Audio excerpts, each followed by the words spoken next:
So we're going to break this up into actually two different parts today of the presentation. The first is going to be general information about American Queen Steamboat Company, because for those of you that aren't familiar with river cruising, specifically in the United States, it's different than big ship cruising, right? So these are all smaller numbers. We're going to talk about what makes this kind of unique and special. And so why don't we go ahead and we'll start the presentation. And I'm going to just share my screen with everybody. And then Liz and I are actually going to kind of work together on this to give you a little bit of an introduction on what the American Queen Steamboat Company is all about, what the riverboats are all about, what makes it unique, and what's included in your fares. Then we're actually going to go into the two itineraries. So we have two very different itineraries on two different steamboats. One is going to be the lower Mississippi, and the other one, so that's going to be going from New Orleans up to Memphis. And the other one is going to be on the Columbia and Snake Rivers, what they like to say in the footsteps of Lewis and Clark, on the American Empress, which is actually the largest steamboat west of the Mississippi. So the American Queen is actually the grandest steamboat actually made ever to sail in the US. So she's pretty amazing, and we're going to kind of cover a little bit of that. Then at the very end, before we show you some of the cabins and how to book, we're actually going to show you where you can find the two documents that I'm going to post that I told you about in the YouTube when we're done recording, that are going to actually give you the day by day, like the different premium shore excursions and what's included in what they call hop on, hop off. We're going to explain what that is. But Liz, why don't we go ahead and start off, and let's talk a little bit about American Queen and why it's so uniquely American and what makes her special. Okay, well, thank you, Brett. It's great to be here, everyone. Thank you. And as Brett said, the American Queen Steamboat, the actual ship, or vessel, the American Queen, is the largest overnight vessel in the United States and paddle wheeler. She is our flagship, 6 stories high, 417 passengers, calliope that plays every time you leave port. Just gives you that wonderful feeling of stepping back in Southern Victorian times. What we find uniquely American about American Queen Steamboat Company, well, is we do fly under the American flag. The ship, or the vessel, I keep saying ship, sorry, so many years in the industry, we're not allowed to say boat, and now we say boat because it's a paddle wheeler. The paddle wheeler was, as I was saying, it's built in the United States. We fly under the American flag. Our team on board is really what makes us unique, because they are all US citizens, full-time employees on full US wages and health benefits. And my personal opinion is that's what makes our experience on American Queen so special, because they're dedicated employees. They don't come in from a third party where they only work 17 weeks or so. They hail from the small towns along the river. They're very proud of their heritage. They love to talk with passengers and tell their stories of what it's like to grow up along the rivers. So that means that we are constantly getting awards of excellence in 3 main categories, which are important to you, and that's food, service, and entertainment, because they are full-time employees and they're very proud to be with us. Okay, and we are sailing 4 paddle wheelers on the whole. 3 of them are on the upper and lower Mississippi and its tributaries, which would be the Tennessee, the Ohio, the Cumberland, so forth. With that said, the paddle wheel itself is unique, because that came in the early 1800s. That helps us navigate the rivers. It was actually thought the paddle wheel would actually help us navigate the rivers. And the Queen is still partially run on steam, in case you don't know, right, Brett? It is. And so one of the things about these boats, and again, here is where you actually call them boats, they're flat bottomed, so they're unbelievably stable, and they are made specifically for this type of waterway. Now, what makes the Queen and all of these ships, all of the boats, hard for me to say as well, is that The paddle wheels actually are part of the propulsion. So these have completely modern propulsion systems. They have what's called ozopads, which allow the boats to actually circle perfectly. It's amazing how quick they can turn around. But they have literally the paddle wheel are on there is not just for show. It's actually there to help with the propulsion of the ship, of the boat, and they are really quite amazing. These are the map of the United States and some of the rivers that the different boats go on, and there are actually 4 of them today. We're going to talk about 2 of them. So the Empress and the American Queen, and you'll see them as we go kind of along. But exactly as Liz said, it's the feel of the rivers that makes these so unique and so special. And I think right away you're going to feel that these really are the super highways of the United States before there were all the highways. So if you go back, many of the towns along the rivers wouldn't have been settled without steamboats patrolling those areas. And they figured in our history and all those great things as well. That's exactly right, Brett. And to say just the river itself, the Mississippi River, it still remains a lifeblood line of the nation. It's still moving product up and down the river. One of the one pallet on the river, it's called a boat. It can haul cargo as much as 16 trucks on a highway can haul. Put Alt A. Oh, we have a recording there. Yeah. So it is still functioning, and it basically comes out to annually, one of the barges on the Mississippi River moves as much product as 49 million truckloads on a highway annually. So it is still very active, moving product up and. Liz, did you mute? I'm muted. I'm unmuted. Yeah, just unmute one more time and then everybody will be muted. That's not supposed to be. So if you just unmute real quick. Perfect. I'm unmuted. Yeah. Yeah. And Heidi's going to watch to see if there are people that are unmuted. But okay. So yeah, as I say, the whole experience up and down the rivers, I mean, and it's still an active river. It's the 2nd largest river in the United States, only second to the Missouri River. And I believe it's the 3rd largest in the world. And it is functioning, bringing product up and down, whether it's soybeans or grain, up and down the river every day. Great. So let's give a feel of why some people, not in our words, love it, but actually love to be on these rivers. Okay.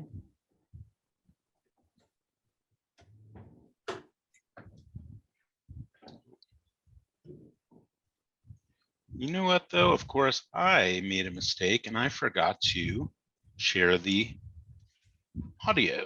So let's make sure we're doing that.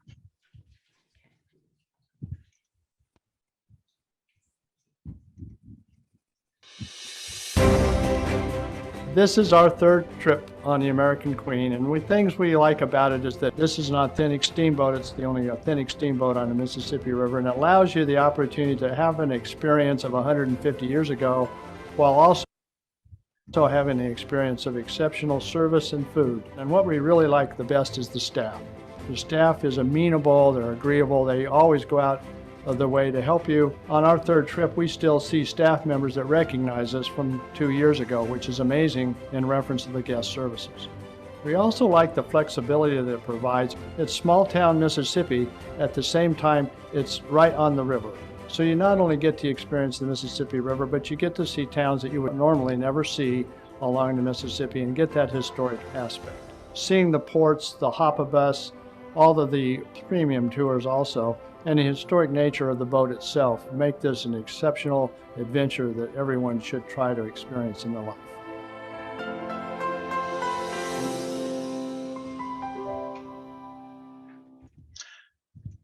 I'd like to play that just to give people an idea of what other people love about being on the rivers. Now, one thing that we always have to talk about these days is all of the wonderful safety protocols. So American Queen Steamboat Company has been really pretty out front on what their how they were going to deal with COVID. So they were one of the first lines to say that they were going to have everybody be vaccinated.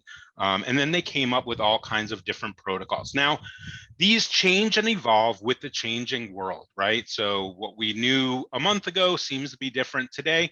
So we're going to continue to update and go through those. But these were some of what they had started off with. And For those that want more information, I will actually, there's a document that goes over it. And when we post this in YouTube, we'll have those documents as well. But these are just some of the different ones. Now, one of the things that we're going to talk about is all the included things, but one of the parts of American Queen is when you fly to whatever city you're going to leave from, the stay in the hotel, the pre-night, before the cruise is actually included. And they've been out west, they are still doing COVID tests with everybody that goes and arrives, and then you don't board until there's a negative test. They've actually been able to stop that in some places, but these things are always evolving. And so I had a presentation the other day where people asked me, are we going to have to wear face masks? Right now they aren't, but I can't say what will happen. You know, hopefully in 2022, when the 2 itineraries that we're featuring are here, these will all be kind of a thing of our past, but we will abide by whatever those rules are. So I just kind of gave you some slides so you can see what those have been. They, of course, are doing sanitation and cleaning. They've made adaptations to their food and beverage, meaning that when they would have had buffets and things, those are all served. So they're staying within all the rules and regulations and making sure that safety is number one. Lots of sanitation, their fresh air system. So you'll see those slides. Even on their, I think you might have heard in that video, the HOPA, that stands for hop on, hop off. They are unique buses that you can see in this picture that actually follow the boats along as they go. And we'll talk a little bit more about that. But even the sanitation there is really being at a full extra degree of wiping everything down, making sure it's all safe and ready for us to go. And what's great is they have reduced capacities right now, both on the vessels and also on the motor coaches. And hopefully, again, those also won't be an issue when we go. So the guests that typically go on American Queen are more mature guests. They are of all different types of activity level. And what do I mean by that? They actually have special things for accessibility. So these are some of the guests. Liz, do you want to talk a little bit about the type of person that travels on the American Queen Steamboat Company? Absolutely. We like to refer to you, our guests, as the active adult community. You like history, you like culture, you like good food, you like good music. You want to do it in a comfortable, casual atmosphere. Okay, so you'll be only dressed for dinner, like a business casual or a country club casual, and during the day you'll be out in your shorts and your sneakers out touring. Everyone seems to be interested in having a good time and learning about the United States. And you mentioned the accessibility. Now, the accessibility, we are able to take single travelers, and we're able to take passengers who use a wheelchair. And we are very well equipped for passengers with a wheelchair. We actually have a golf cart that comes up and down to the bottom of the gangway to take you to the hop on, hop off motor coach. Our team on board are prepared for this. We have walking sticks on all of our vessels for those who just may not need a wheelchair, but maybe need a little help.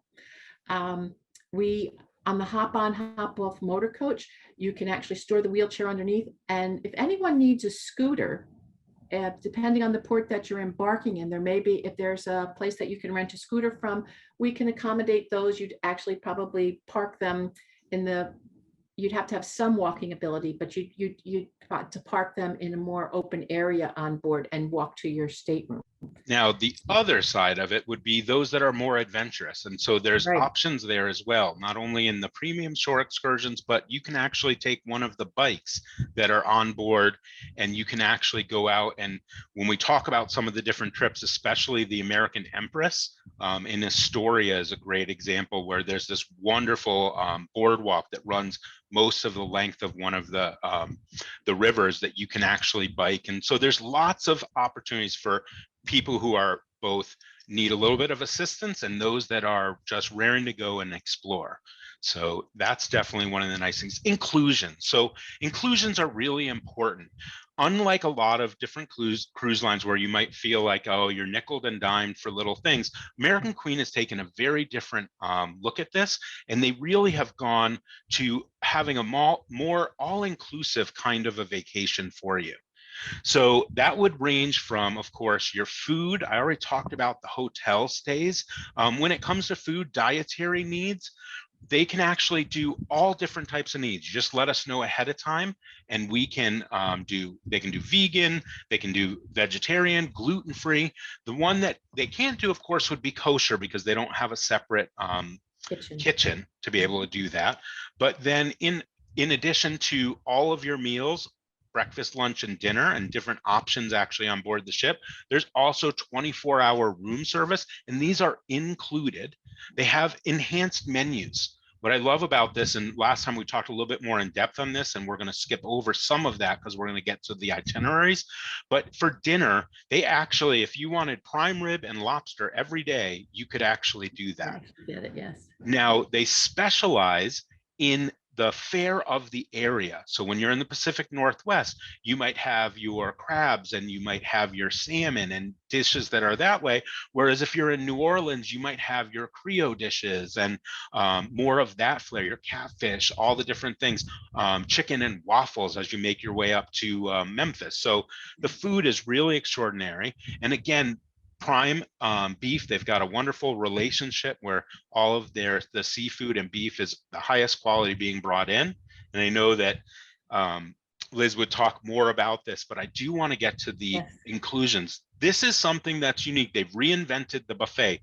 Liz, do you want to talk a little bit about that? Yeah, a buffet. Instead of everybody going around a buffet with the open food, what you do is the buffet is protected and you pick what you want and it will be served to you. It'll be put on a plate and it will be served to you so that there aren't hands touching everything. There's not a lot of open areas. So this way we can still have the buffet experience, just a little bit more protected.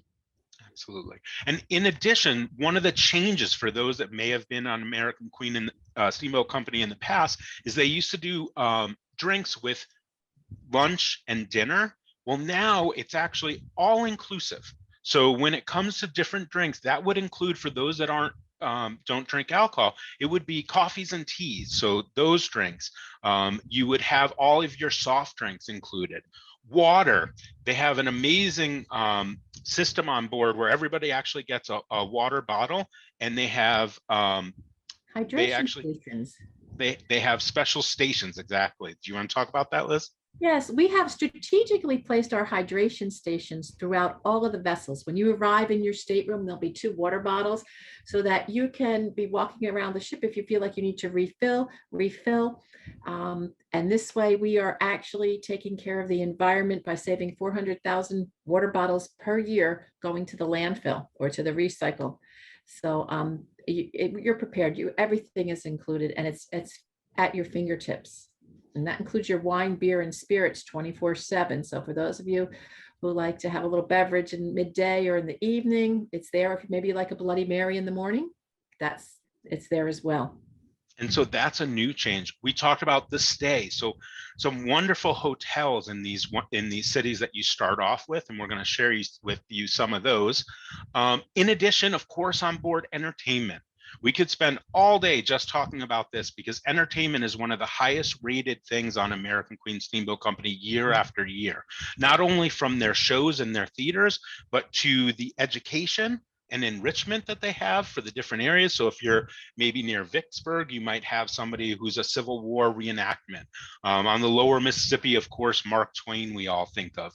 When you're in the Pacific Northwest, the Native Americans will actually be brought on and talk about the different areas. So a lot of wonderful enhancements that are along the trip while you're on the vessels, but of course, the areas that we're going to. So exploration, daily excursions, and we are going to spend quite a bit of time talking about the itineraries and the excursions on these 2 trips.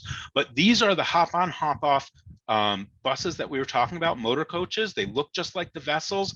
They actually go along and meet you. So you know these drivers, as Liz said before, if a person has a hard time walking up a ramp or any of that, they actually have the golf carts that will bring you right up. Each of those motor coaches have lifts on board. They have special areas marked for anyone who is needs a little bit more time getting on and off. The front areas are saved. And each of these are actually have local guides that are there, and give all the history of the area. So really interesting way that they do that. And we'll get a little bit more into what this is.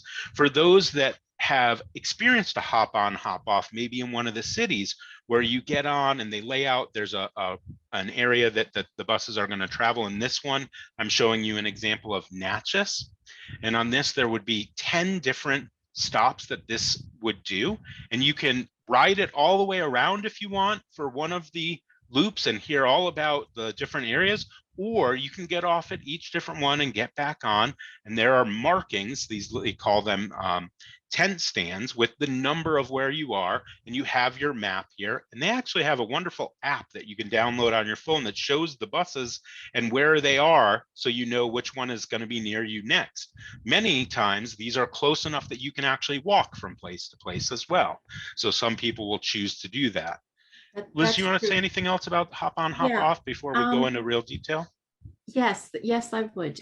With the hop on, hop off, you can actually see, you have the opportunity to see approximately 7 to 10 venues within one port, and you can do it at your own pace. As Brett said, you can go around with the narrator on board the vessel. It's a professional local tour guide, and get the narrative, and then go. It loops around all day until we're leaving.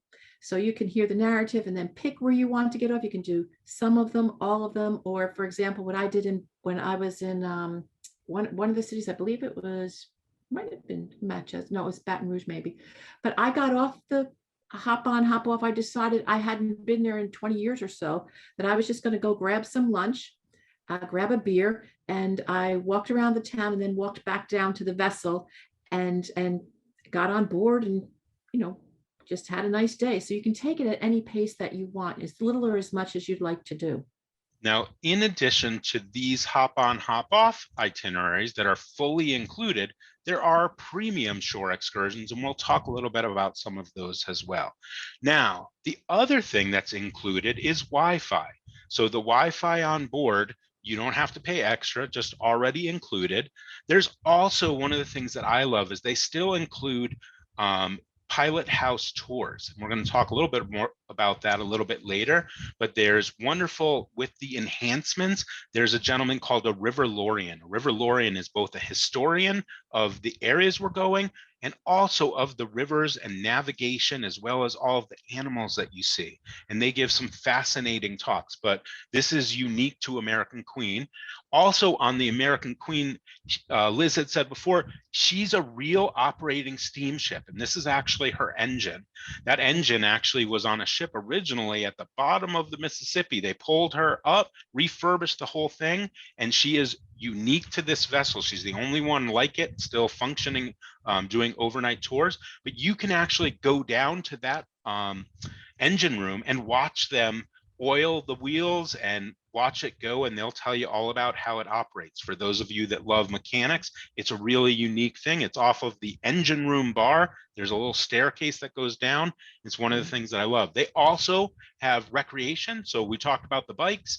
They have a fitness room. They do have a little bit of a pool on the American Queen. It's one of the unique things to her. And they even have a spa, so they can do massages and facials and things like that. It's not a hair salon, but that's on there as well. The only thing not included in this would be gratuities. And so you'll see $19.50 per day, and that's your housekeeping, your dining room staff, your bartenders, your motor coach drivers. And again, this is all American crew. And so they are actually paid American wages, and they have all the health benefits and things that an American company would have. And so $19.50 per day, and you can prepay that before you leave on your trip, or you can take care of it on board. Liz, anything that you want to add about that? Yeah, just a little recap. So you have your pre-night hotel included. You have all your meals. You have an alternative restaurant on board that's included. You have the hop on, hop off excursions, the 24-hour room service. You have shows and the beverages are now all included 24/7. So there's a lot of inclusions, but keep in mind, another thing that's important here is, with everything that's gone on in the last year, you don't need a passport. You are only a phone call away from home. You're a couple of hours away from home. You're connected via Wi-Fi. You're connected on your telephone. No passports. If any medical issues come up, you're only 15 minutes away from the local hospitals, the local doctors that we all have relationships with. So it is really a very convenient and fantastic experience after everything we've been through in the last year, because everybody wants to get out, but you want to do it safety and somewhat close to home. And you're getting all of the experiences you would if you were to go overseas. You're getting all the history, all the culture, the fine food and the service, and in a really wonderful environment. So it's a good opportunity to get your feet back in the water, no pun intended. Absolutely. And I know all the time people always ask me, what's my favorite place to go? And I always say, you know, that's a really hard thing to talk about, which is the favorite. But I often will ask, have you explored the United States? And so often it's amazing how many people really haven't. Maybe they've done the coast or they've done a national park, but the heartland, the real different parts of America they haven't explored. And that's what you really do on this particular trip. So we're just going to quickly go through the American Queen herself. Again, she is a steam-powered engine, 417 guests, 218 staterooms. They are at a lower level right now. Liz, what's the occupancy that they're traveling with? Right now, we are at the occupancy of 300. 300. Okay. So lots of room. She is 6 decks high. She is an amazing ship. So you've got a lot of open area, and the cabins, she's uniquely Victorian in her style. So in the middle there is the dining room. It's the modeled dining room, yeah, exactly, modeled after that ship and its original dining room. The theater is actually a replica of the Ford Theater in Washington, D.C., and of course all of the different views. She does have a working steam engine, and with that comes a working calliope. So when you come and go, it's really uniquely American in that way that you are hearing this. Now, if you want to be certified on how to play it, you can even learn that as well. Inside the main part of the ship, she's just beautiful. This is the main lobby, the Mark theater. Twain Library, yeah, yes. The Mark Twain Library, the theater, the beautiful staircase. I mean, it's just like walking back in time. It is gorgeous. The wonderful staircase. There is an elevator. This is the dining room. They have alternative dining, which is available up at the front porch. It's a lovely area. So if you didn't want to have your dinner in the dining room, there is other option on board for you. But this is what I love about the river, is just sitting and watching it go by. So extremely beautiful and kind of a great way to get a feel. So this itinerary that we're talking about is again going to be New Orleans to Memphis. So we're going to be going on almost this exact thing. We won't be doing Baton Rouge on this one, but all of the other stops are going to be in here. And I thought we would really kind of go into a little bit more of the details. I'm going to have Heidi help me out a little bit on this. So we will be flying from Bradley on our itinerary, and we'll be making our way to New Orleans. And Heidi, if you want to jump in, why don't you give a little bit of the first day we will arrive. We'll stay at our wonderful hotel that is included for our stay. And then that next day, we will actually, before heading off to the boat to start our transit, we're actually going to be including for you a tour of New Orleans. On this tour, we're going to embark on an adventure through a city radiating an eccentric and authentic atmosphere. On an exclusive New Orleans narrated driving tour, experience a city filled to the brim with history and culture from an intimate first-person perspective. Relax in the comfort of our river coach as we glide past some of the most iconic attractions in the city, from the French Quarter to the St. Louis Cemetery No. 3, which is very interesting, I should add. Along the way, explore the lively Jackson Square. We can grab a bite to eat at one of the many eateries. We'll also make a relaxing stop in City Park. Feel the heartbeat of this vibrant city and appreciate the exceptional qualities that set New Orleans apart from every other city in the United States. And so while she was reading, I was just showing you some of the different areas that are unique to New Orleans. So the Garden District, Victorian style homes. You'll see all 3 different types of Victorians, from Queen Anne to Spanish style to Italian. Music fills the city. So we will go down the trolley lane on St. Charles Street. Often you'll see music bands just on the road, people going up and down if there's a funeral or things like that. Food Food is so big to New Orleans, right, Liz? Yes, And it is. You want it, they've got it. It's there. It's there. you'll have a Oh, chance to, of course, get a beignet or oh, chicory coffee. yes, yes. And it sounds funny to say you're going to go visit a cemetery, but they are really unique because remember, the water table, you're actually below sea level in New Orleans. And so they can't dig. And so the cemeteries are actually plots that are families for generations and generations. And so they're works of art, really, and they're wonderful ghost stories that go with this. And it's something really unique to New Orleans. So you'll get a feel for that before we then board the ship or the boat.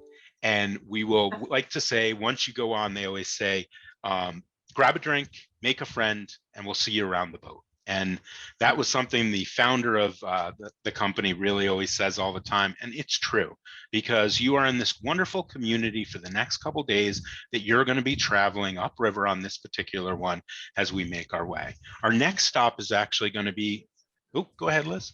Oh, I was just going to add, New Orleans, we have this perception of New Orleans with the history and the Mardi Gras and so forth, but there's a couple of firsts in New Orleans. New Orleans was actually the first city in the United States to host an opera. It's the birthplace of the mafia, the first poker game. And it was the capital prior to Baton Rouge. Now, we all assume that Bourbon Street was named after the bourbon whiskey, but it wasn't. It was actually named after the Bourbon dynasty. So there's a few firsts here, and it was not even the first Mardi Gras. The first Mardi Gras was in Mobile, Alabama. So it's got a few firsts, and then it's got a few things that it acquired over the years to give it all the personality. Wonderful city. And what's great is you will have your local guides with all the flavor and flair of the city. Yeah. So from there, we'll make our way upriver and to one of the exclusives for American Queen Steamboat Company, and that's going to be off to Nottoway Plantation and Resort. Heidi, do you want to just give a quick description of that? Yeah, Nottoway is the South's largest, most glorious remaining antebellum mansion with a rich history dating back to 1859. In a fabulous location along the Great River Road overlooking the Grand Mississippi River, this White Castle of the South transports visitors back to an era of glory and grandeur. Set amongst a natural backdrop of vibrant gardens and 200-year-old oak trees, Nottoway Plantation captivates all with a brilliant blend of true Southern hospitality, history, and mystery. Enjoy an included tour of Nottoway Plantation, the South's largest remaining antebellum mansion. This stunning historical plantation lies between Baton Rouge and New Orleans and offers a view of truly grand plantation. The mansion flaunts 3 floors, 64 bedrooms, and displays an incredible 22 white square columns, which contribute to its nickname, the White Castle of Louisiana. Yes, it's beautiful. I think, Brett, you're muted. No problem. So it's a spectacular area. Liz, is there anything that you want to add on Nottoway? No, she pretty much covered it with the 64 rooms, the 22 white columns. What was interesting about it, I thought, was that it was from a family called John Randolph. His father was promoted to the federal judge, and they moved from Virginia to Nottoway, and they thought sugar would be the most profitable for the future. So they bought all this land and they built this this beautiful mansion in replica of back in Virginia. And they had cypress logs cut and dried for 6 years and then cut into wood planks to make this. So it is really a historical point in our history. It's really a strong historical point for the United States. Now, again, that would be included. Then there are some things that are in addition, and we'll show you a little bit more of that later, but there are many of you may know Oak Alley, Hummus House, some of the other famous areas around there. There are different shore excursions that we'll talk about later. From there, we go to an area that is definitely something that if you were just going and visiting on the main roads, you might not go to, but one of the largest parishes is St. Francisville. And this is a magnificent town with the Spanish moss and the old style. And Heidi, do you want to give a little bit of a feel for what they'll experience here? Sure. Established in 1809, St. Francisville is the oldest town in the Florida parishes. Below where St. Francisville is located currently was a settlement called Bayou Serra in the 1790s. When this settlement was destroyed by flooding and fires, many of the structures and artifacts were hauled up to the bluff in St. Francisville, where they are still standing. This town is referred to as 2 miles long and 2 yards wide, but that definitely doesn't mean they have nothing to offer. Stop in at one of the unique shops, historical homes, beautiful churches, or breathtaking parks, and you will agree.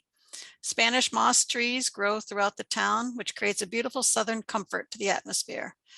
Grace Episcopal Church, built in 1860 and rebuilt in 1893 after the Union caused heavy damage in 1863. Grace Episcopal Church stands tall in St. Francisville. Enjoy a self-guided tour of the church and grounds, and make sure to check out the organ located inside. It dates all the way back to 1860. The church is one of the state's oldest Protestant churches that still stand today.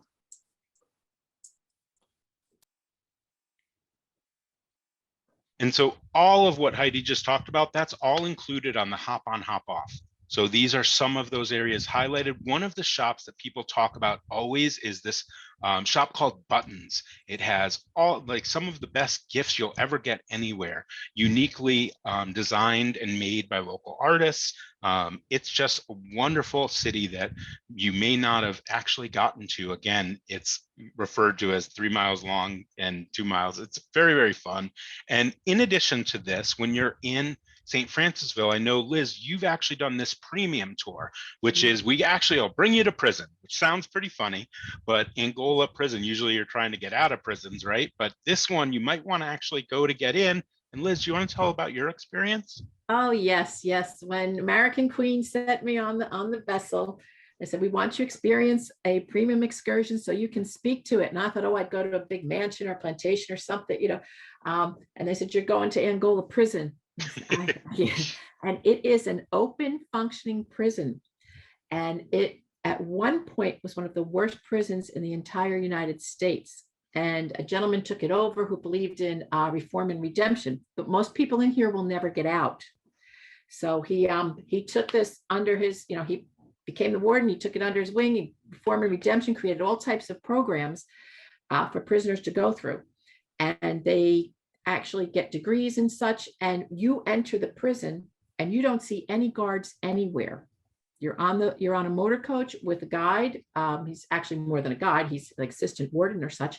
And you'll go in and you'll see the what used to be, you'll see the history of where the executions took place. You'll go into a church and you'll meet 6 or 7 prisoners who are training dogs for veterans with PTSD. And you get to talk and ask them questions, and you learn about the different programs and degrees that they have had. And then you also learn about how it maintains itself at a very high level. They actually grow their own crops. They have their own cattle. They sell that because they think the meat is too good for the prisoners and they can get more on the market for it. And so they sell it, and they actually, I think they've got their meals down to $1.60 a day. For each prison. Self-sustaining, but they've really transformed what was once a horrific prison into self-sustaining. People really feel like they're actually adding to society, and it's a unique experience. And with the premium tours, you'll get everything from historical to something like this, which is really immersed in a different maybe experience culturally than we ever might do on our own, all the way to the awe-inspiring areas. So I love kind of highlighting that one, and you can read more about it in the sheets that we'll send out, but really, really interesting kind of different excursion. From there, we're headed to Natchez, Mississippi, and all the history that comes with that. Heidi, do you want to talk a little bit about that one? This charming river town was first inhabited by Natchez Indians and French explorers who shared the land. It was founded in 1716, making it the oldest city on the Mississippi. This city is known for its elegance, hospitality, and impressive preservation of history, found in every street corner throughout Natchez. Guests enjoy the unique shops, restaurants, museums, and historical homes located in Natchez, all of which contribute to Hugh Baylis's book, The 100 Best Towns in America.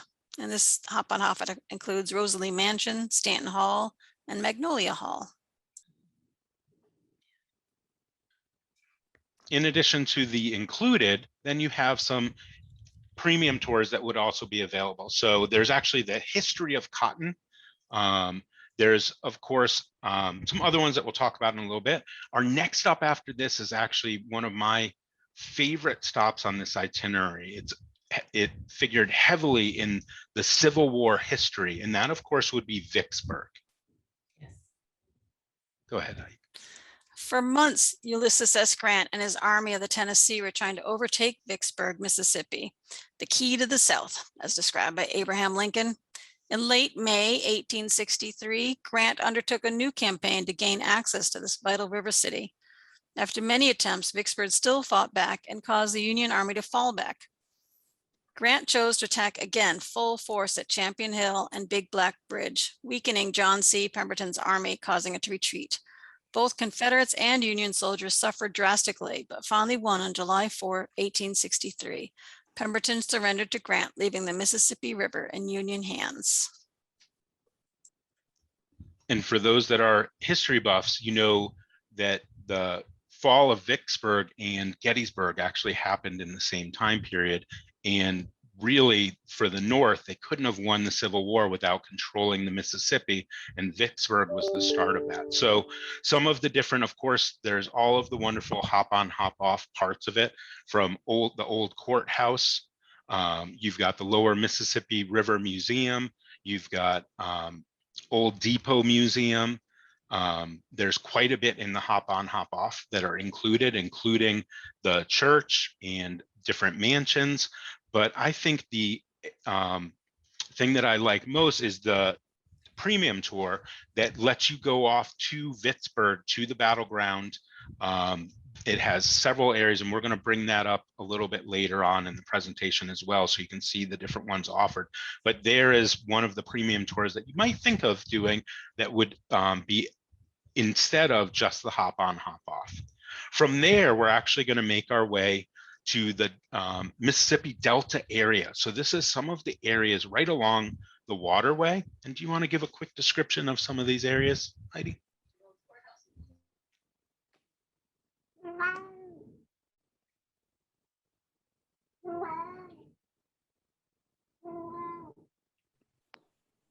Did we lose her? He got ahead of me. Greenville hop on, hop off tour. Southern towns are known for their crops, cotton, corn, and rice. Greenville, while it may produce plenty of corn and soybeans each year, is actually said to produce reiters. At one time, the town actually had more reiters per capita than any other town in the country. An article about Greenville in Southern Living magazine, and the author joked, "When trying to get a book published, I was told to go to this small town and drink the water." Greenville is the home to acclaimed authors such as Shelby Foote, Walker Percy, Ellen Douglas, Willie Morris, David Cohn, and many more. And you know, I moved on from Vicksburg early. I know, Liz, you love Vicksburg. Did you want to add anything about that? No, I think you covered it. I think you covered it nicely. Yes. Perfect. So then in Greenville, it is a hub of all different types of music, literature that Heidi had talked to. So one of the premium tours is actually to the B.B. King Museum. And so that's going to be in the additions that we'll add. The Club Ebony. So there's unique, this is along the Chitlin Trail. So if you know musicians that were of color, they had to stay. If anyone remembers the Green Book, that movie, there were specific areas. And so as you travel along here, you'll actually see different areas where stars might have stopped, like B.B. King. You might have had Tina Turner and Ike Turner. You would have all these different unbelievable musicians. In addition to that is the Blues Cafe. This is actually in Tunica, Mississippi. And if you know Morgan Freeman, it's actually where he's from. This is the jazz club that he actually owns. And they do some really interesting shore excursions that you can do in addition there. I love the ability to actually hear a real gospel choir. So there's a premium tour where you actually can go and visit.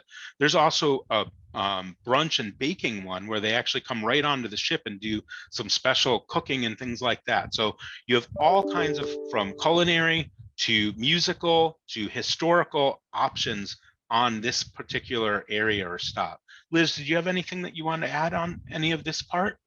Yeah, just a general characteristic of the area. I mean, it's almost if you think of Greenwich Village, any writer, author, when I say writer, any musician that amounted, that became even somewhat famous, passed through this area, spent time, lived there for a period of time. They exchanged ideas. Small, like a version of small coffee houses. It was just a place for artistic people to get together, share ideas, and create.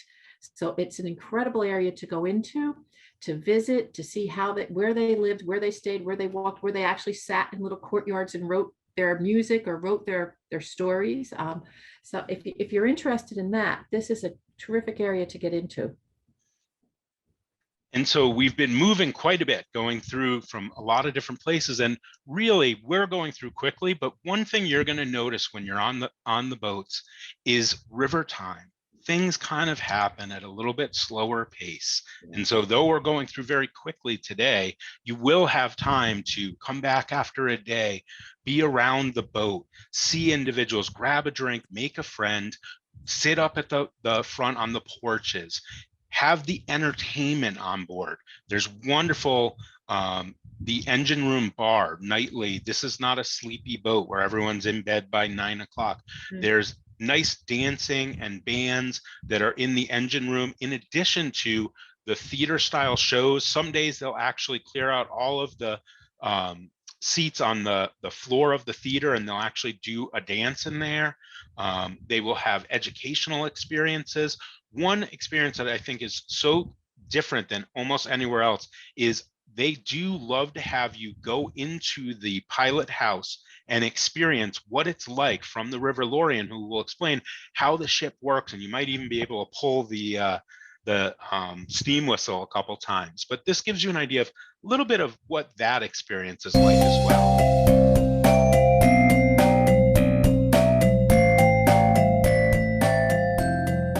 Then we have our onboard phone systems, walkie-talkies, and then you see these VHF radios around here. Those are very important because out here, passing is a planned event, and those vessels are talking to each other well before they pass each other. Downriver traffic has right-of-way because you have less maneuverability, you can't stop as well, and so downbound traffic is telling the upriver traffic which side to pass on. That's why you'll see some on our port side, some on our starboard side. We are downriver down to New Orleans, so those vessels coming upriver, our pilots have been. And I don't want to give it all away, so we'll have to join on the trip to be able to get the full amount. But what I love is the River Lorien has a chart room, and he's there all the time. At night, he'll actually give classes on how they navigate at night. How do they know where they're going and what wildlife is there? My dad really wanted to get into a couple different states because he was trying to get all the states off of his list. And he was able to talk to the River Lorien, who pulled out a chart and said, yeah, you actually did get into Kentucky, and show him where we had crossed over from Kentucky into a different state. And so he was very excited. And all of the staff, they'll just take the time to get to know you and answer those questions. And river life is something that's unique to the this type of travel. So then after having a day actually on the water, we arrive in Memphis, where we're going to be disembarking. But before we disembark and catch our flight home, Memphis has a lot to offer. And so often we're able to add in one more shore excursion before going to our plane. And of course, when you're in Memphis, for a lot of people, heading off to Graceland is something that people love.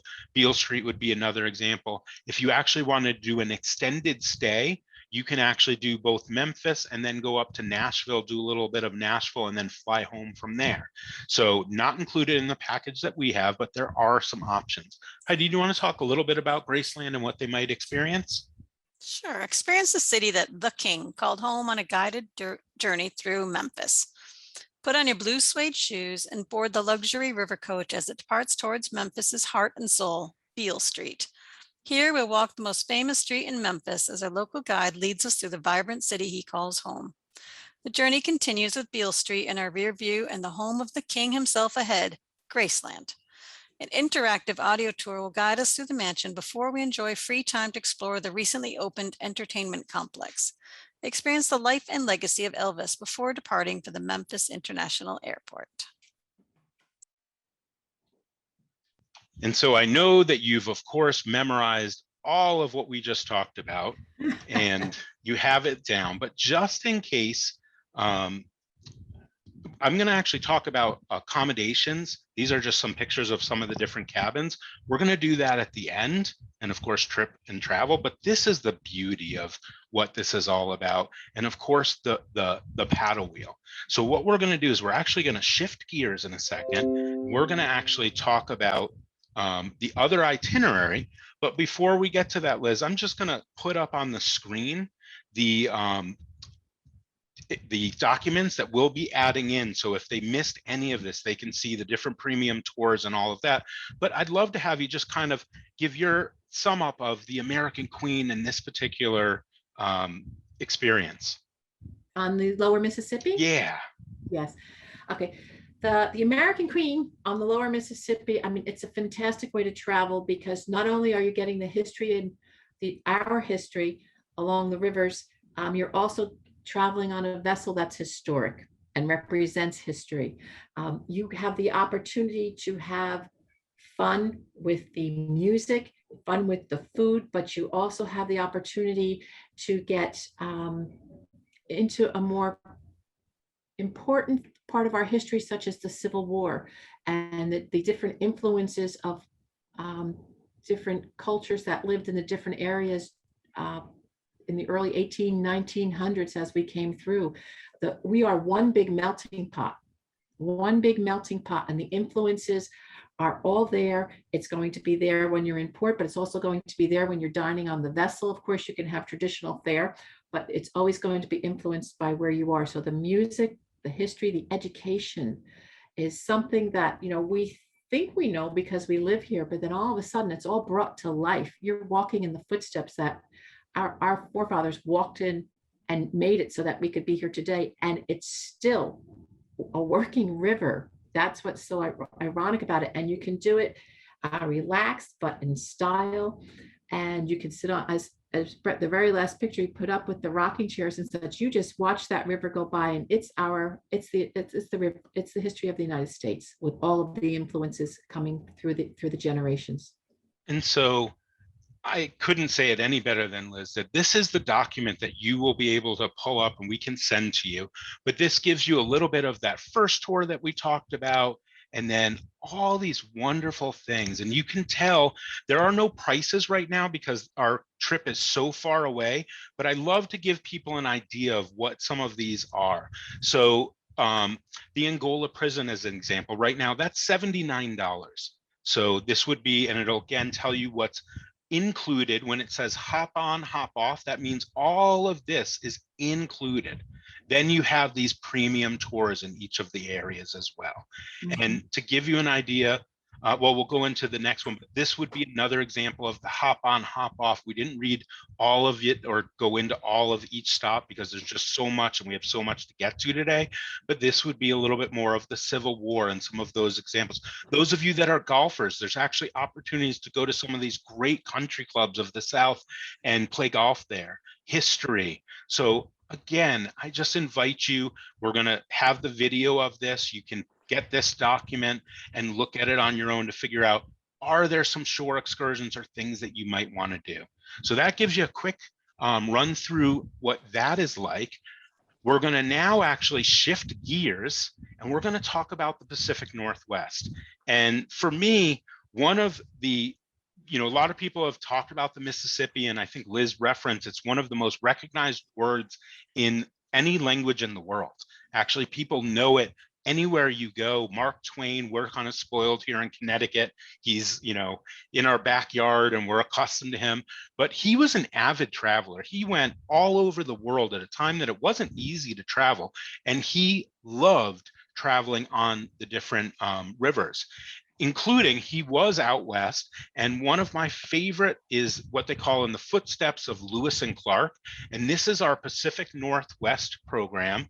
And we're going to start off kind of quickly, just go through the vessel, the ship, the boat herself. And then we're going to touch on each of the different itinerary pieces as well. So I am going to start this up and share my screen. and we will embark over on the Columbia and Snake Rivers and be on the American Empress. So she is unique in that that paddle wheel is actually one of the largest paddle wheels anywhere in the world. And we'll show you a picture later with somebody standing by it to give you a little bit of a feel. And on this ship, on this boat, they actually do a guided tour of not only the pilot house, but also of the engine room, because she has both modern and all kinds of interesting things. She's not a steam engine like the American Queen, but she's a unique vessel, and she has kind of a gold rush feel. Wouldn't you say that's a good way to describe her, Liz? That's the perfect way to describe her. She's got a little bit of the cowboy, a little bit of the Victorian. It's like, yeah, it's like James, what's that, James Dillon or something of that nature. Yes. And when you get on board, you're going to notice a little bit of a difference where the Queen is very Victorian in style. The Empress, she kind of straddles both, like more of a modern hotel at sometimes and a little bit more of this different style, and you're going to see that as we go through the vessel. So of course dining is always big, and she's got a nice formal dining room only in the word, but again, as Liz mentioned, country club casual, so men in a collar, maybe pants for dining. And she actually also has an alternative dining room. So she's got an area like the American Queen where you can get your soft serve and all of that good stuff, but at night and in breakfast, this actually, the River Grill is an area where they do prepared omelet station. They have lunch that's in here, but at night they actually will go to where it's a reservation and you can eat there generally 2 times. They like to say everybody can kind of get their ability to share a little bit, but they do unique transformation of this space. And I love it because it's a full grill and a little bit different fare maybe than is in the dining room. But Liz, do you want to talk a little bit about the River Grill? Well, the River Grill, as you mentioned, you may need reservations to get in depending on how many people are sailing on that cruise, but we do get everybody through once, mostly twice if they want to go twice. It's a casual atmosphere, but it has fantastic food again, and the fantastic service that you receive in the dining room. A lot of people like to step out because, as the photo shows you there, that you can see outside while you can from the main dining room as well, but you have more of an outside feel on the River Grill. So you get that. Go ahead. And at lunch, they also, you can go out and dine al fresco. This is at the front of the ship. So you'll see lots of people kind of in this area, but it's just a great, in addition, so lots of culinary, all those same includeds that we talked about with the American Queen, the hotel stay, before, all that's in there. But she also has a wonderful theater, shows. Do you want to talk a little bit about entertainment on board on the Empress? Okay, yes. The entertainment on board, we will do a show. And again, it's going to be, sometimes it's a show with a theme. Sometimes it's a show that reflects the area that you're traveling through. But these are Broadway review style shows in that a lot of our team has actually appeared on Broadway. So it's a production when you go there in the evening. You're getting full song, full dance, full performance from professionals. So it's a nice night out. You grab a drink at the lounge before you go or after, and see a nice show, sit back. And of course, the Riverlorian will appear at some point during the evening, and maybe a reenactment, especially on the Pacific Northwest. You may have a member of one of the Indian tribes come in and talk about what it's like to be in that area, his history, versus what it's like now to be part of the a tribe or a nation. So lots of cultural of the Pacific Northwest. And this itinerary is really grand in scale. So you're going to see when we show you some of the different pictures, but this is big open areas, a lot of reflections off of the river herself, unique feelings. This is the paddle wheel lounge, which is at the back, and they use the space really well on this ship. So each area might have different functions. During the day, it's kind of a relaxed area. It's lovely. It has big open areas. It has, of course, a wonderful lounge. And again, all the drinks are included on this as well. It also is an area, when I told you, a little bit more of a modern feel at times. It has a big screen TV and an area with boards and books and all kinds of things that you can do. The other thing that makes this ship kind of interesting and fun is she actually has amazing art. In your cabin, there's a book that describes all the different art. You could do your own art tour if you wanted. And then of course, they have the hop on, hop off buses. And how that works is they're actually on both of the vessels. You actually go, if you are wanting to get off between the first drop off usually is like 8 in the morning till 9:30. They don't want everybody rushing to get off. So they actually have a ticket system. So you can get it the night before. And that way you're not arriving and waiting around for buses to fill. You know exactly when. And then after the rushes are over, the buses just continue and you don't need one of those. But that's where you'll see these kiosks and the purser's desk. They also on both ships have a little shop. Not only do they have wonderful things, if you didn't get enough layers, maybe sometimes in the Pacific Northwest it's cooler at night or something, they have some stuff you could certainly do, but they also have things if you have a little bit of a cold or you need, you forgot your toothpaste or something like that. So on both ships, you can do that. And then of course, we talked about the pilot house tours. One of the things that's unique to the Empress, they actually have a female captain amongst some of the captains that they have. Again, they do the full tour of that. This is that paddle wheel that I was telling you about. It's enormous and you can actually get the tour of the engine room and actually see the ship. So she's pretty unreal. We're going to quickly go through some of the staterooms because she has a little bit different feel, and we'll touch on all of that again at the end as well. She's unique in that she has some semi-private verandas, so you can see where there's a little area and a walking deck all around. Liz, am I correct? All of these rooms are outside views on the Empress. Outside staterooms. There are no inside. So you are always entering the stateroom from the outside. You stroll the decks and you come across your room and you enter from the outside. Yes, all river view rooms. You'll see the door on the left there. The very first photo you showed, it was a suite and it had a separate bedroom and living area, and you entered into the living area. So yeah, all outside staterooms.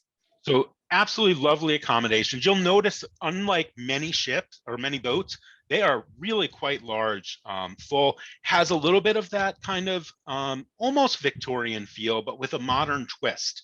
Yeah. So yeah, you have that little bit of mahogany there in the dark wood, but then you have a little bit of a gold rush going on. Yeah, you know, absolutely. Yeah, you're out west. Yeah.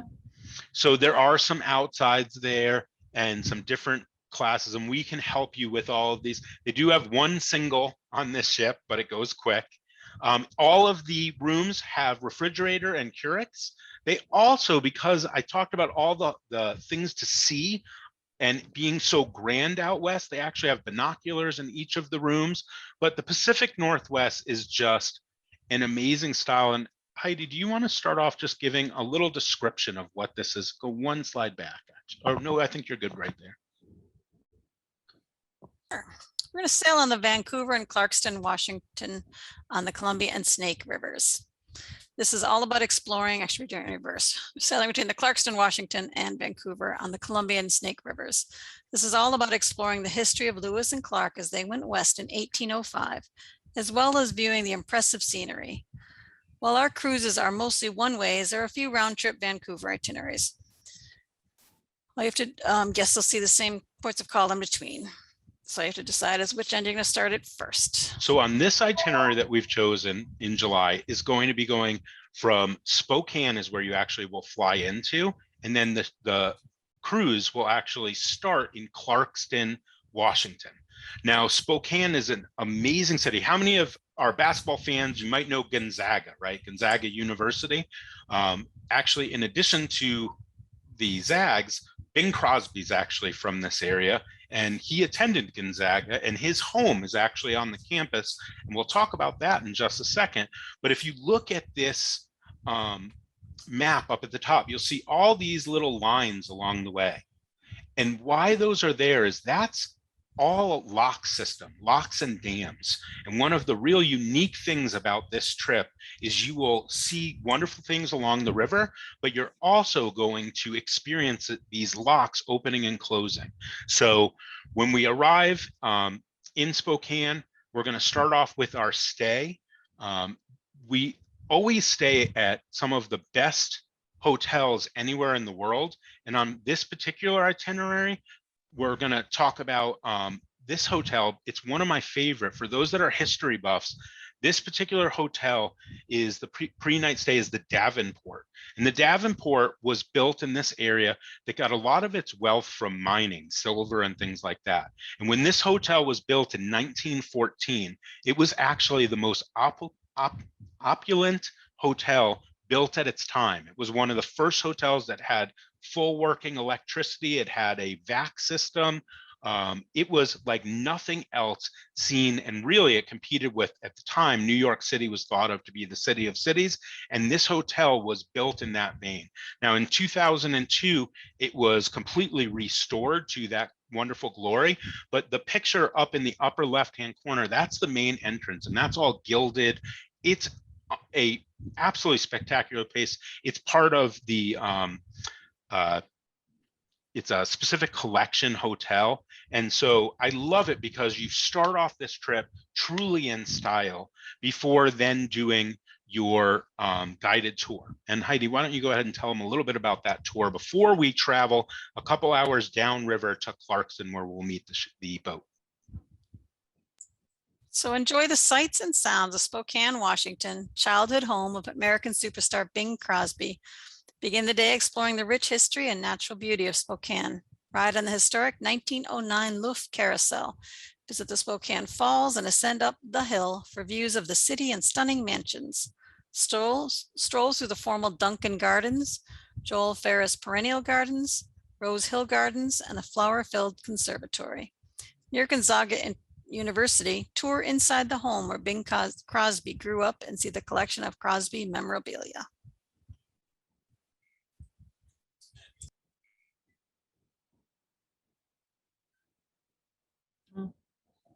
I think, Brett, you're muted again. Heidi and I are in the same room, so we always have to mute so you don't get a nice reverb. But these are just a few of the other excursions that also are there and some of the things that you'll see. But then we get to this gateway to the river, where we're going to start off our footsteps of Lewis and Clark and in Clarkston. And as we make our way going west, our next area that we're going to go to, Heidi, why don't you go ahead and. So at the Clarkston, the hop on hop off there includes a ton of stuff. Nestled at the union of Snake and Clearwater rivers in southeast Washington, the Clarkston-Lewiston Valley is the gateway to North America's deepest gorge, Hell's Canyon. The picturesque vistas, year-round mild climates, and a rich history make these scenic inland ports the perfect destination. Learn how these cities can trace their heritage and their names back to 1804 as you trace the footsteps of Captains Meriwether Lewiston and William Clark. Both cities are filled with artifacts and the stories that depict the journeys of the two famous explorers. Some of the stops on this hop on hop off includes Newberry Square, which is in historic Lewiston, great selection of small businesses. The Nez Perce Country Historical Society Museum campus this museum preserves 150 years of the country's rich history through a historical campus that includes the main museum, a historic home, and an original Lewiston 1922 trolley car in its own outside shelter.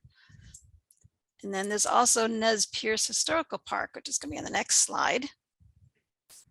And this park was established in 1965 to tell the story of Nez Perce people.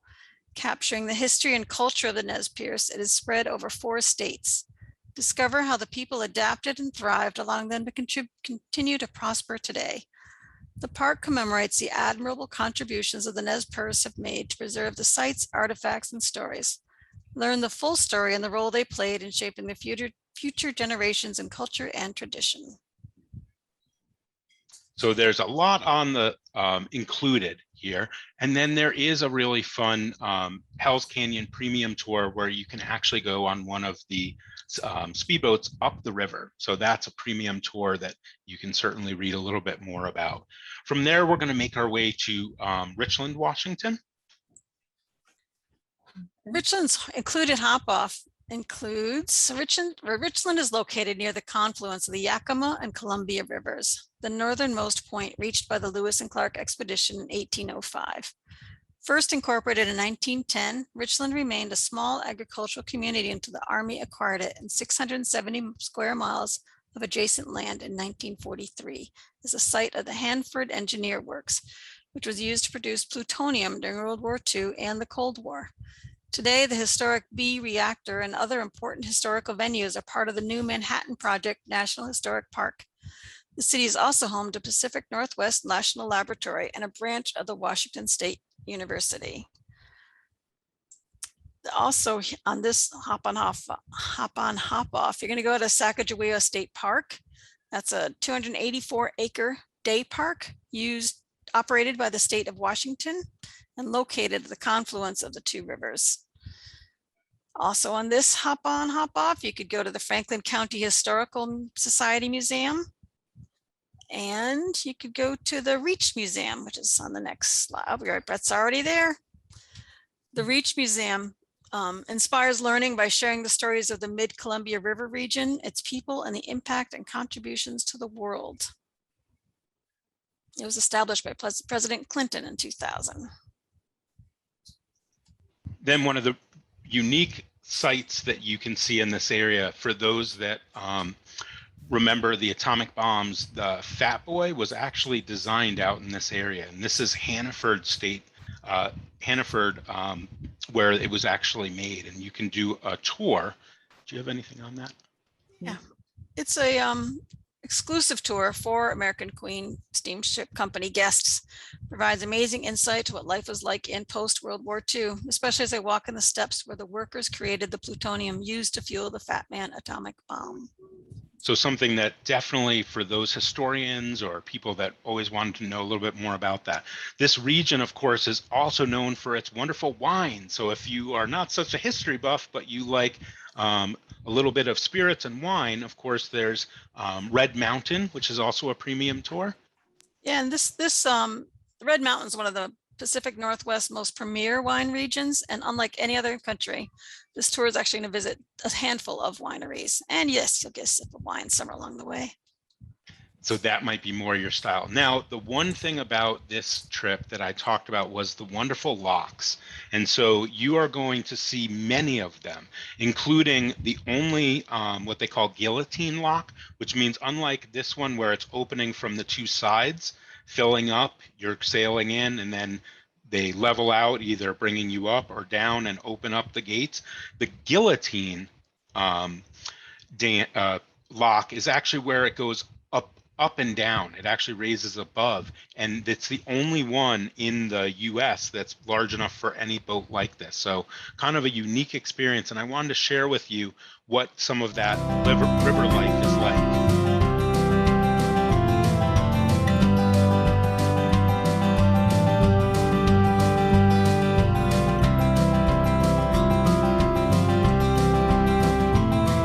Of course, it doesn't happen this quickly.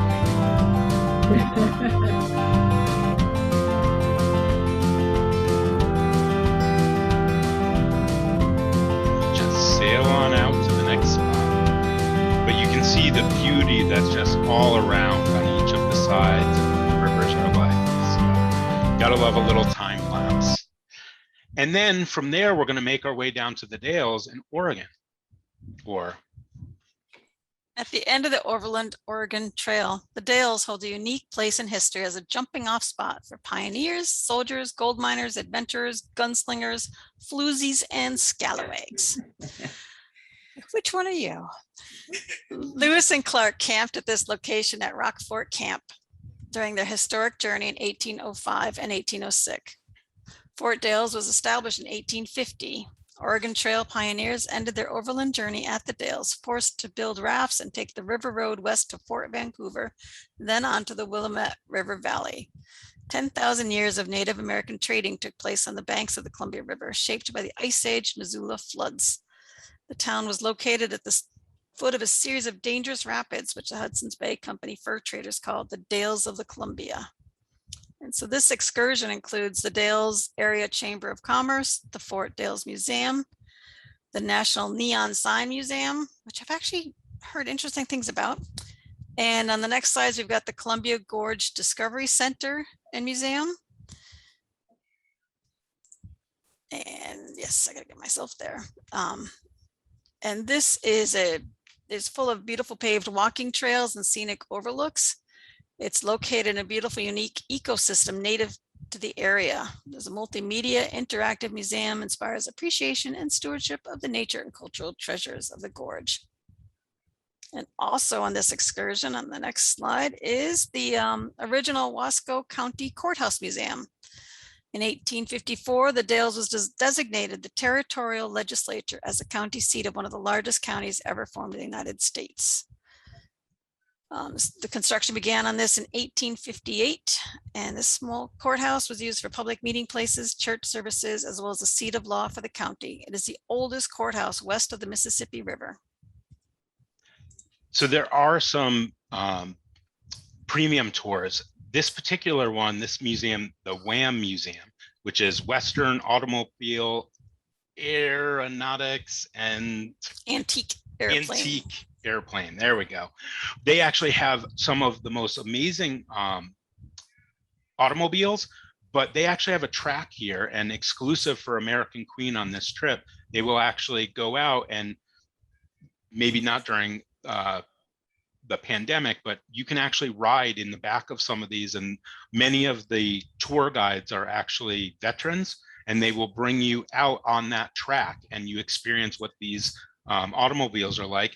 There is even in good times, there's an opportunity to go up in one of the planes and actually get a ride. So those are on the additional premium tours that, again, will be a list that I'll show you at the end, but it'll also be with the video when you go on. This is consistently one of the highlights that people go, oh, I didn't think I would really be interested, and I went and I was blown away by every aspect of this tour. So one of the premium tours that could be added on. And of course, now we're have seen Mount Hood. The scenery is absolutely gorgeous. This is actually the scenic plateau that's in this picture. And you get an idea of, look at what that building looks like and how grand this area. So this would be the River Gorge and Stevenson. On the banks of the scenic Columbia River, the city of Stevenson is your launch pad to the Washington side of the gorge. A stroll along the Rock Cove pathway or the Columbia River waterfront is a great way to take in surroundings. Downtown Stevenson is home to unique shops, art galleries, and restaurants. Stevenson is in the heart of the Columbia River Gorge National Scenic Area. On these excursions, you can make a stop in downtown Stevenson to get a slice of what Stevenson's all about. There's many antique shops, historic buildings, vintage interiors, beautiful gardens, boutique shops, restaurants, cafes, etc. But this also includes the Columbia Gorge Interpretive Center on the next slide. It's a very interactive museum, favorite for many along the river. It's a good way to enjoy a day of discovering the unique exhibits and artifacts that fill the museum. And also included in this one on the next slide is Bonneville Dam. This is where you can check out the salmon ladder and even get an under the river view of the fish. Again, another one of those stops that people often don't know a lot about, but you do, as Heidi was saying, is you actually can see the salmon ladders and how the salmon go up and down the streams. You can go and get a view underneath. And this dam was a modern marvel when it was built. So those are some of the hop on, hop off. On this particular tour, there are lots of areas where there are premium tours. So this one is a little bit more active. The falls is one of the most amazing sites anywhere in the world. And Liz, do you want to talk a little bit about any of these? Oh, sure. I'll speak to Multnomah Falls. It is probably the most popular premium tour that we have. The falls are 611 feet with 3 platforms. And right in the center, you'll see there's a bridge where everybody takes their photo ops.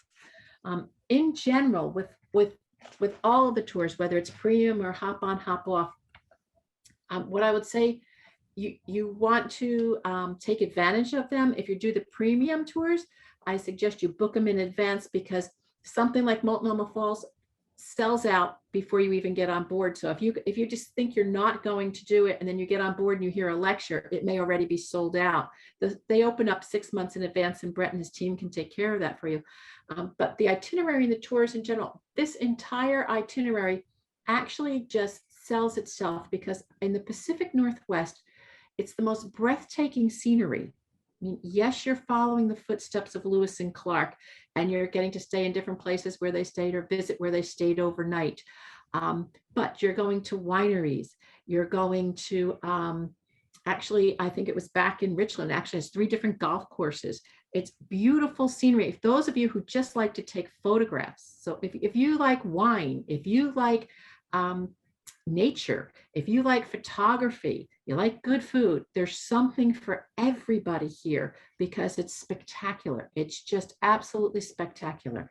And we can certainly help them book any of these shore excursions. And I think Liz is 100%. If you have, people always ask, should I book ahead of time? And I say, if there's something that your trip will not be complete without, don't risk it being sold out. And we, Donna, Barbara, Heidi, all in our ship shop can help with the booking of any of these premium tours. And you will see in the list that we're going to add with the video, it'll have numbers of people, like 1 being not so hard, 3 or 4 being more difficult. With this one, there are some stairs involved and some walking, because you can see in the picture, it's in nature and beautiful, but well worth it.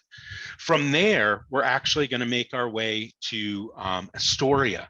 And Astoria, and it sits right on the water. It's this beautiful city. There's actually a wonderful pathway that goes along the waterway. It's a bike trail. And this is where you might want to take one of the bikes from the vessel and just go exploring. But there are wonderful things included, of course, with its hop on, hop off. And Heidi, why don't you go ahead and tell a little bit about Astoria? Astoria is a picturesque port settlement, the oldest west of the Rockies, surrounded by forests, boasting 3 rivers and situated a stone's throw away from the Pacific. Astoria is a fishing village meets Victoriana, chock-a-block with ports, museums, and great local brews. And some of your choices for the hop on, hop off, you could walk along the river walk. I think Brett mentioned that. There's a 6-mile paved walkway overlooking the river. Plenty to do, shops, cafes, and docks and canneries dot that path. There's the Heritage Museum. That's Astoria's old city hall building. It's a neoclassical structure designed by prominent Portland architect Emil Schacht in 1904. There's a Columbia River Maritime Museum.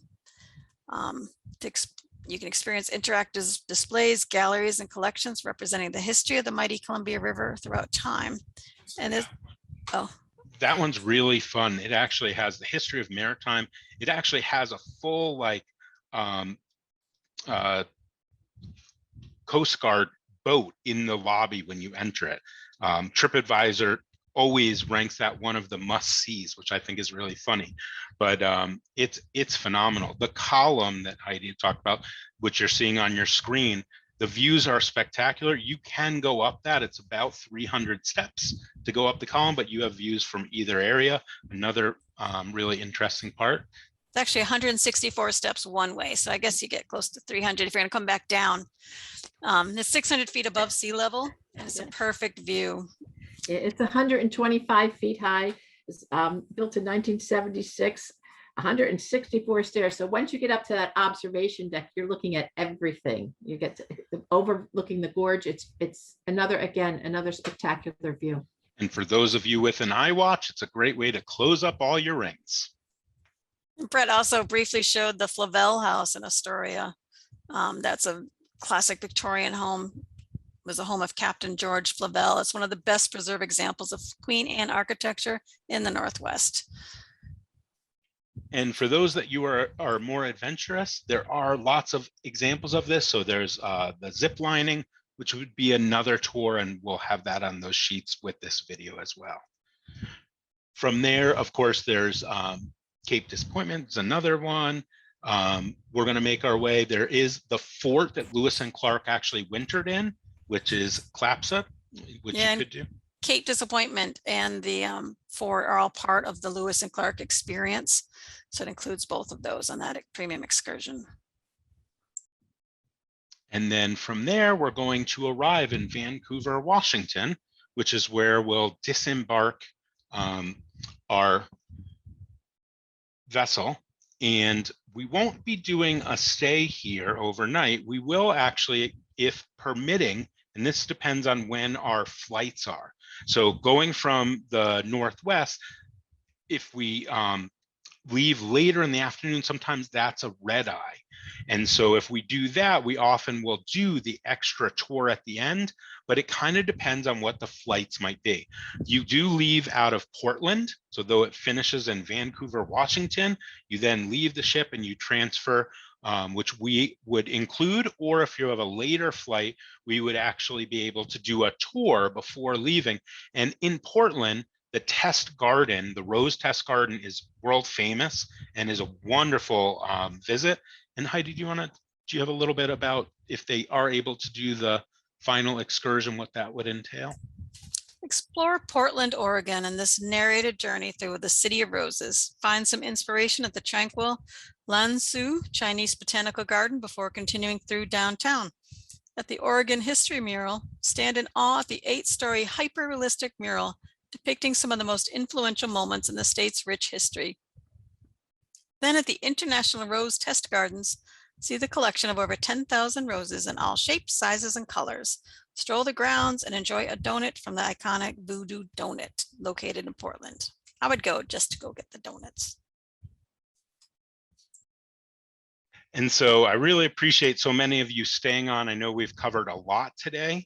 I do want to share with you the list of the excursions that we will put up. So you do have the ability to go on and take a look at these as well, and we can help you book any of the excursions. The hop-offs would be included, and then any of the premium. Did I share that correctly? No. It's showing or not showing? Okay. And so again, our stay when is included. Then you have your description. So if you don't remember each of the different parts of the hop on, hop off, when you're looking at the days, you can then decide, oh, that's what I want to do, or maybe I want to add some in. And if you have questions, that's where we'd love to advise you on what might be best to make your journey. You know, if you are a wine lover, then Red Mountain might be where you want to go. And so it explains as we go through here, all the different things included. It's really quite amazing how many things you can do. And that means that every single person can make their experience unique to them. So though we might go in a group, everybody has their own trip. And that's something that I really love as we're able to go and explore a little bit about that. I know I'm a little quick there, but this will be on the list of this video for you, or if you just want it sent to you, we can certainly do that as well when you go to do your excursions. So Liz, I know we covered that kind of quick. Were there additions that you wanted to add in? And I know you're muted now. Yeah, I'm muted now. I'm trying to keep out the background noise. Yes. No, I think you covered it wonderfully. Because the itinerary, as I said, is fantastic. The ship is so unique with all the outside staterooms. Keep in mind, just a reminder that it is in the US. A lot of times people see Vancouver and they immediately think they're going to Canada. It is a US cruise. Yes. You don't need the passport. It happens all the time. But I really encourage you to read through the excursions and to see what you're interested in.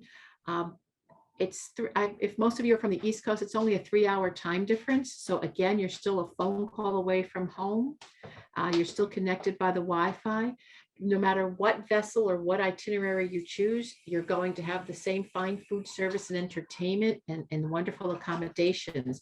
It's just really what you think you're ready for at this time and what your preferences are. I really like, Brett, that you pointed out that you do have the opportunity to go do and see different things. Even though you're traveling together, you're not necessarily attached to someone's hip. If you're on the hop on, hop off, you may want to get off here, but your friends don't want to, or you may want to do this premium excursion and they want to do that premium excursion. So you have that sense of safety in numbers and security, and you have someone you can always go back and tell what happened during the day, but you also have that sense of independence to go off and do what you're really interested in and what catches your eye and what's important to you. And you can do it in comfort and style, and bring good walking shoes. That's it.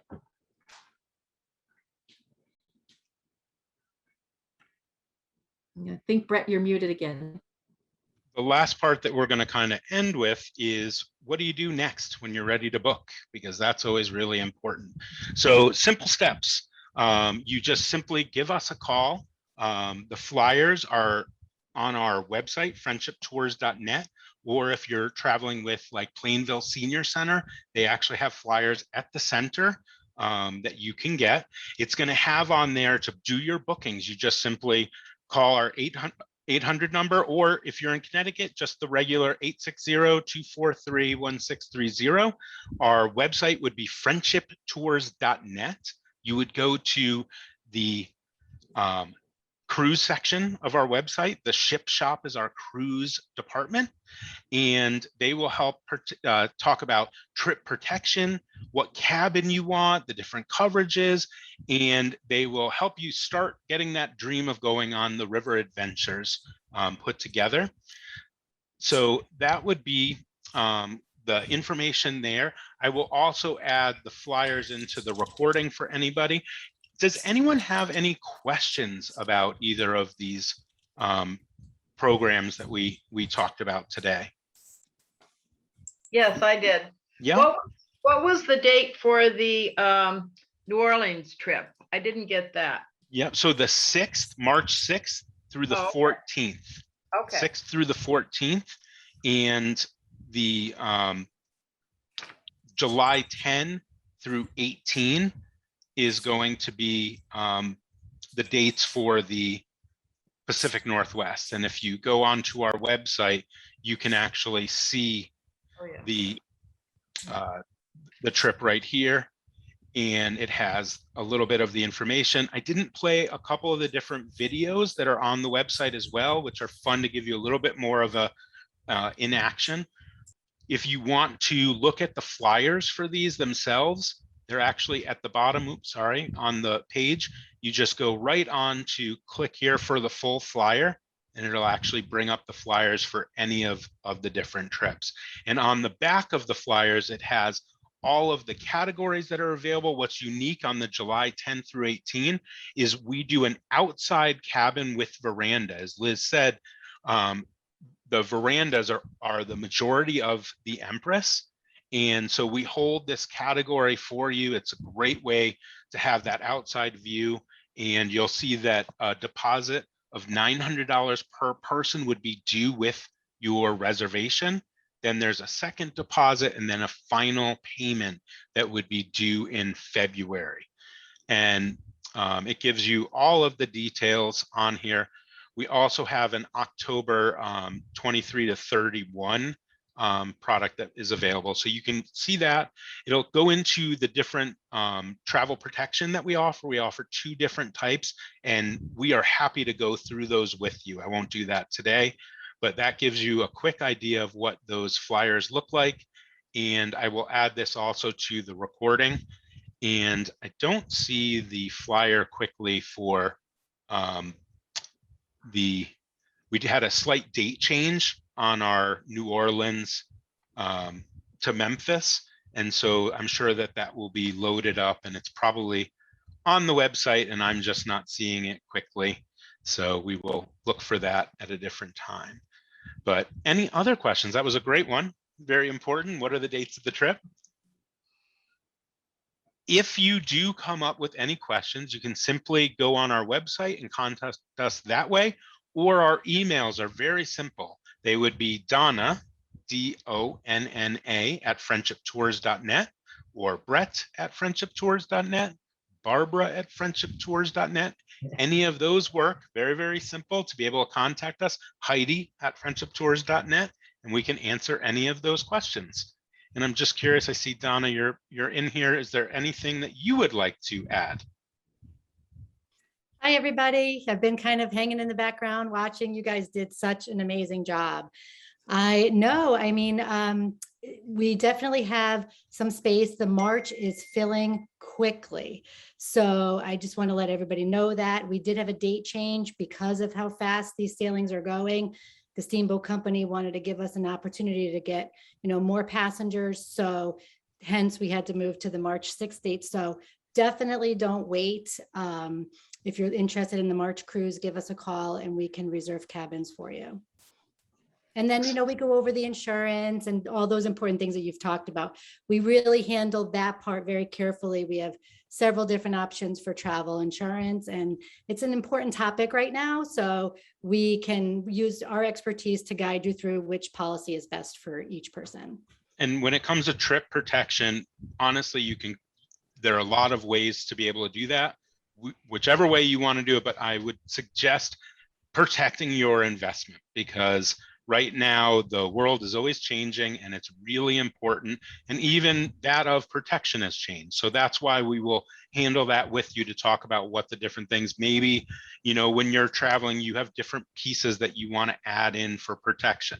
When I travel, I often travel with my laptop and with my iPhone. Well, there's some protection now that I can actually cover my iPhone. So if I'm on board and I get so excited about something I see and drop it overboard, I can actually get my phone replaced. So lots of different things that are out there. If you do come up with any questions or things that you want to know more about, we've tried to be as in-depth as we can. Donna said we are expected to do an in-depth presentation, and I really thank you all for hanging in there. A lot You of did you a great stayed throughout. job, Brett. And but, Liz, thank you so much, Liz. And Heidi, Thanks for having us. awesome job too. I want Grab to a thank friend, make a friend, grab a drink, and see you around the boat. There you exactly. go. So thanks again for joining us, and we look forward. Liz, really appreciate you joining, and I want to say a special thank you to Heidi, who helps me get a lot of these presentations ready, and Thank the you, Heidi. materials that American Queen sent us make it really, really easy. Hopefully you've seen something that gets you excited about travel again, and of course, staying in the United States, staying on these rivers is a great way to do it and get your feet wet again. Thanks Yes. again. Have a great day. We'll look Take forward to care. seeing you around the boat. Around the boat.